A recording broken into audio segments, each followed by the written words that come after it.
এই ধরনের চাপও কিন্তু নাসুমের কাছে আসছে যে এটা যেন সে মিডিয়া সহ কোনো কারো কাছেই কোনো ডিসক্লোজ না করে। এই ব্যাপারে সে নাসুমকে হুমকি প্রদানও করেছিলেন যে জিনিসটা যেন কোনোভাবেই যেন কোনো প্রকার গণমাধ্যমে না আসে, এবং হয়তোবা কোনো মেসেজ ছিল, সেই মেসেজটা হয়তো সঠিকভাবে নাসুম ডেলিভার করেছে কিনা এই ব্যাপারে হাতুরা সিং এর সন্দেহ ছিল, যে কারণে সে তার গায়ে আঘাত করেছিল।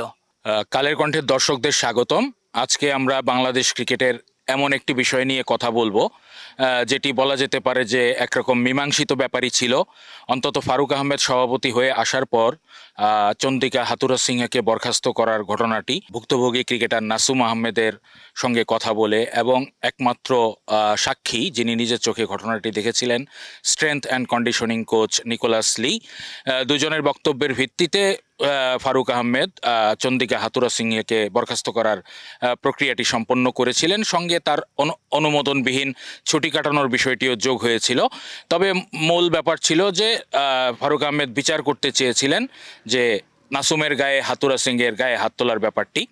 তো সেটি ফারুক আহমেদকে সরিয়ে দেওয়ার পর থেকে আরও বেশি আলোচনায় চলে এসেছে। কারণ হচ্ছে যে তদন্ত কমিটি যেটি গঠন করা হয়েছিল 2023 বিশ্বকাপে বাংলাদেশের ব্যর্থতা পর্যালোচনা করার জন্য, সেই কমিটির সদস্য মাহবুব আনাম আমিনুল ইসলাম বুলবুলের সভাপতি হওয়ার দিন সংবাদ সম্মেলনে বলেছেন যে তাদের তদন্তে এই ঘটনাটি প্রমাণিত হয়নি।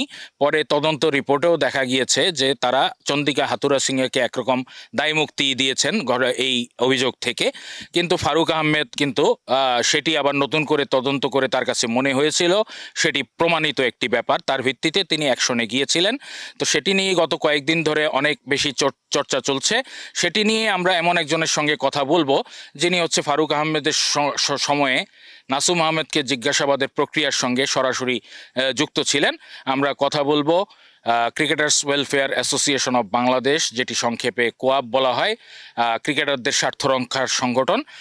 উনি সেটার সাবেক সাধারণ সম্পাদক দেবব্রত পাল। আপনাকে স্বাগতম। ধন্যবাদ আপনাকে। আমি শুরুতেই একটু জানতে চাই, প্রথম যখন ঘটনাটি ঘটে সেটা 2023 বিশ্বকাপের নিউজিল্যান্ড ম্যাচে চেন্নাইতে, তারপরে কখন আপনি এই ঘটনাটি সম্পর্কে অবগত হন?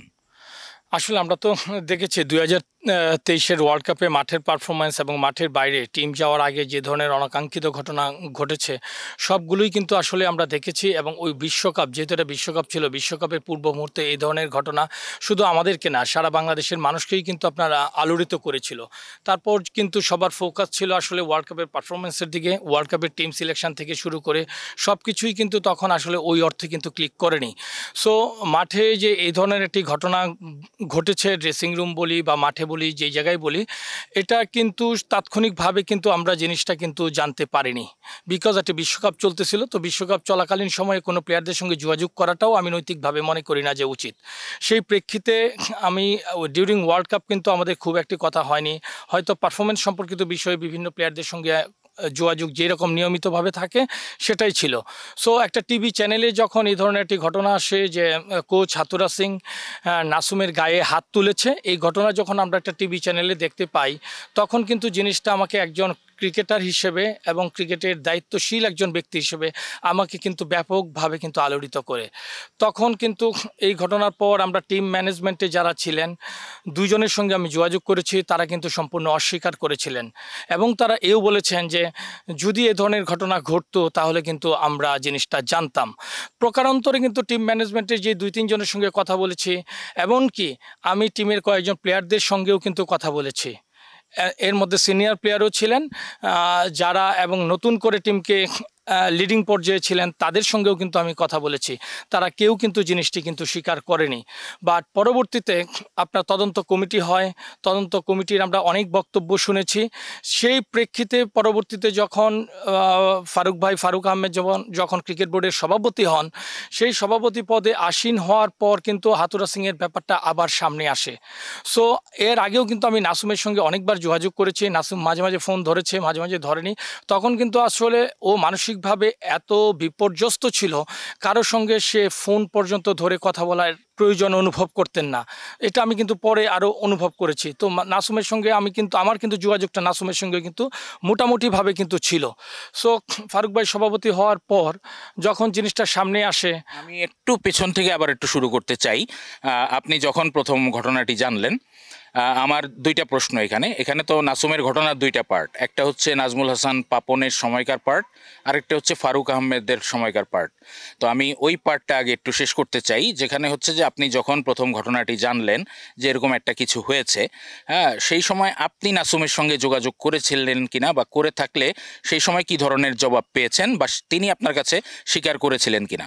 না, আপনার তদন্ত কমিটির কাজ যখন চলতেছে আমি কিন্তু নাসুমের সঙ্গে যোগাযোগ করেছি। এমনকি আমরা প্লেয়ার্স অ্যাসোসিয়েশনের পক্ষ থেকে ক্রিকেট বোর্ডকে একটা চিঠিও দিয়েছিলাম যে এই যে ঘটনাটা গণমাধ্যমে আসছে, হ্যাঁ, জিনিসটা অত্যন্ত স্পর্শকাতর, এই ব্যাপারে কিন্তু একটি সঠিক তদন্ত হওয়া উচিত। সো সেই প্রেক্ষাপটে কিন্তু আমি নাসুমের সঙ্গে যোগাযোগ করেছিলাম। তো নাসুম কিন্তু তখন আসলে খোলামেলাভাবে, হ্যাঁ, কোনো কিছুই কিন্তু আসলে তখন সত্যতাটা বলেনি। এ তখন আমি অনুভব করতেছিলাম যে নাসুমের উপর প্রচণ্ড চাপ আসছে, যে এই ধরনের চাপও কিন্তু নাসুমের কাছে আসছে যে এটা যেন সে মিডিয়া সহ কোনো কারো কাছেই কোনো ডিসক্লোজ না করে। তো সেই প্রেক্ষিতেই এরকমভাবে, হ্যাঁ, একটা কথা কিন্তু নাসুমের সঙ্গে আমাকে হচ্ছিল, সে স্পষ্টভাবে কিন্তু কোনো কিছু তখন বলেনি নাসুম।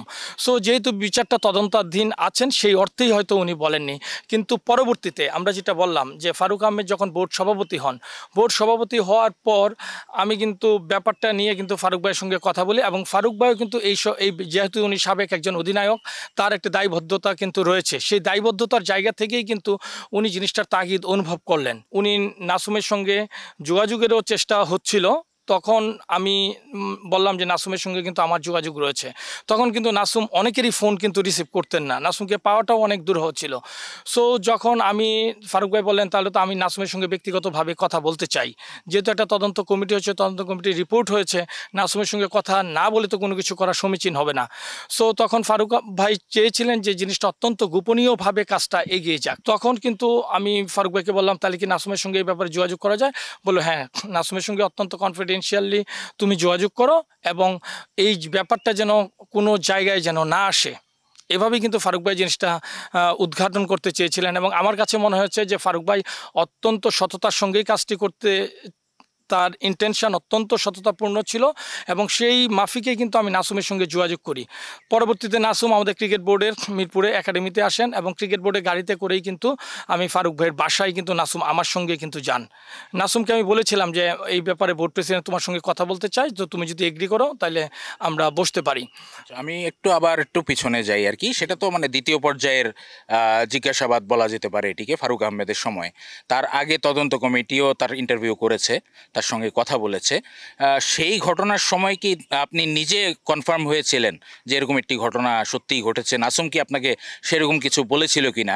বলছিলেন যে শুরুতে সে সেটা প্রকাশ করতে চায়নি, হ্যাঁ, বাট আপনি যেহেতু ক্রিকেটারদের সংস্থার সাধারণ সম্পাদক ছিলেন, হ্যাঁ, কোনো এক সময় মানে প্রথমবার তদন্তের সময় উনি কি কখনো কোনো এক পর্যায়ে আপনার কাছে স্বীকার করেছিলেন যে এরকম একটি ঘটনা সত্যিই ঘটেছিল? নাসুম স্পষ্টভাবে আমার কাছে যখন তদন্ত চলছিল স্পষ্টভাবে কোনো কিছুই কিন্তু সে স্বীকার করেনি। বাট আমরা তো প্লেয়ারদের সঙ্গে মিশি, আমার একটা দীর্ঘদিনের এক্সপিরিয়েন্স রয়েছে।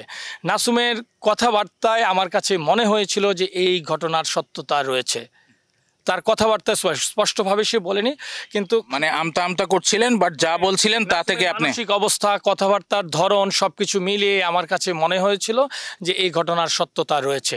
তো পরবর্তীতে যখন ফারুক ভাই সভাপতি হলেন, যেটা আমি পূর্বে মেনশন করেছি, সভাপতি হওয়ার পর উনি যখন এটা নিয়ে কাজ করতে আগ্রহী ছিলেন যে আসলে সত্য ঘটনাটা বেরোক, তখনই কিন্তু নাসুমের সঙ্গে আমাদের বসা হয়।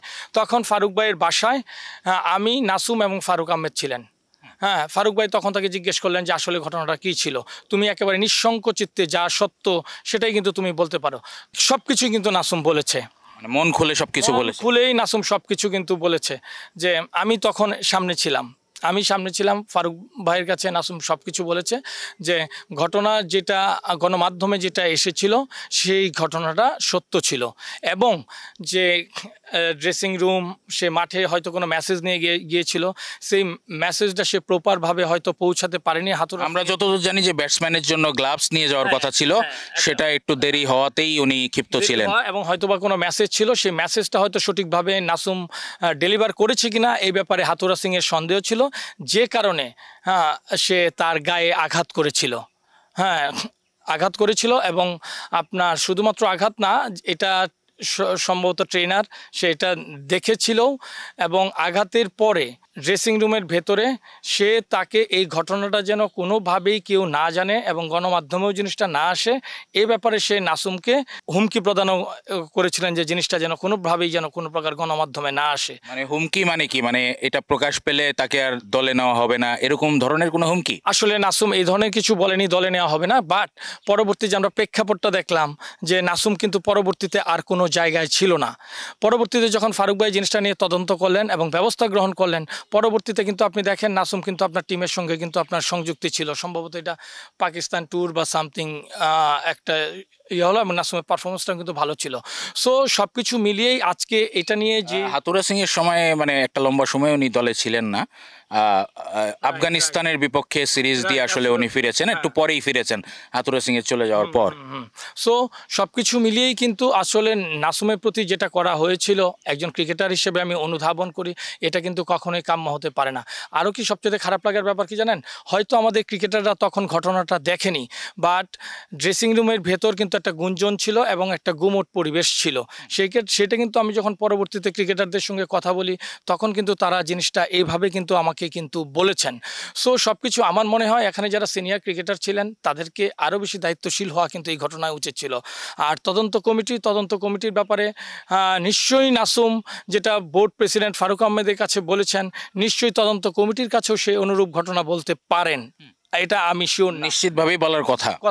বাট আমার সামনে যেটা হয়েছে সেটা আমি শুনেছি, আমি সেটা দেখেছি এবং ফারুক ভাইয়ের এই ব্যাপারে কোনো প্রকার আন্তরিকতার কিন্তু কোনো ত্রুটি ছিল না। তদন্ত কমিটির রিপোর্ট, নাসুমের রিপোর্ট এবং অন্যান্য আনুষঙ্গিক যারা ছিলেন তাদের সঙ্গে সার্বিক পরামর্শ করেই কিন্তু উনি এই সিদ্ধান্তে উপনীত হয়েছিলেন। সো ওর সঙ্গে তার ছুটি সহ আরও অনেক ব্যাপার থাকতে পারে। তো আমরা যদি পার্টিকুলার নাসুমের প্রসঙ্গে আসি, নাসুমের প্রতি যে আঘাত করা হয়েছিল এবং পরবর্তীতে যে তার প্রতি অবিচার করা হয়েছিল সেটা শতভাগ উইটনেস হিসেবে আমি জিনিসটা দেখেছি।